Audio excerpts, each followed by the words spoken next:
नष्ट हो गए, लेकिन ये पूरी ग्रंथि, ये इसका पूरा हिस्सा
Good evening, ladies and gentlemen.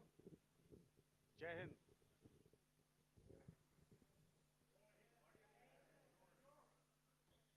Uh, Welcome to this special press conference on Operation Sindoor. We will begin with opening statements by the three senior officers to my right here, who have been directly overseeing operations during Operation Sindoor. We have Lieutenant General Rajiv Ghai, Director General Military Operations, who will cover the aspects related to land domain. Air Marshal A.K. Bharti, to his right, Director General Air Operations, will provide insights on the air domain. And to my right is Vice Admiral A.N. Pramod, Director General Naval Operations, who will cover aspects on maritime domain. Following their briefings, we will move on to the question answer session. I now request the DGMO to commence the opening brief. Thank you, Sandeep. A very good evening to all of you, ladies and gentlemen.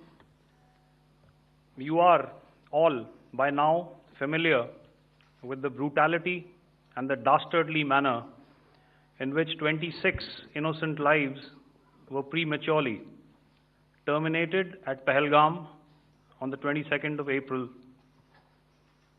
When you combine those horrific scenes and the pain of the families that the nation witnessed with numerous other recent terrorist strikes on our armed forces and defenseless civilians, we knew that the time had arrived to make yet another compelling statement of our resolve as a nation. Operation Sindoor was conceptualized with a clear military aim to punish the perpetrators and planners of terror and to destroy their terror infrastructure. What I do not state here, of course, is the often stated determination of India and its intolerance to terror. It set into motion a very diligent and microscopic scarring of the terror landscape across the borders and the identification of terror camps and training sites. The locations that emerged were numerous, but as we deliberated more, we realized that some of these terror hubs were now bereft of any presence and had preemptively been vacated, fearing retribution from us. There was also a term of reference and our own binding, self-imposed restriction to target only terrorists and thus prevent collateral damage. There were 9 camps that you are now all familiar with, which were confirmed by our various intelligence agencies to be inhabited. Some of these were in POJK, while there were others that were located in the Punjab province in Pakistan. Nefarious places such as Muridke, the hub center of the Lashkar-e-Taiba, has over the years bred infamous characters such as Ajmal Kasab and the likes of David Headley. What followed was a careful scrutiny of each of these sinister locations, their layout, configuration, even the type of construction in each structure, and the terrain obtained around these. This was with an obvious intent to deduce and identify the exact vector that was required for their neutralization, as also the eyes in the sky that we would send up to ensure that we brought back evidence that we had indeed targeted what we set out to. The precise images of these engagements on that fateful and historical night have already been showcased during the first press statement on the 7th of May that was helmed by our Foreign Secretary.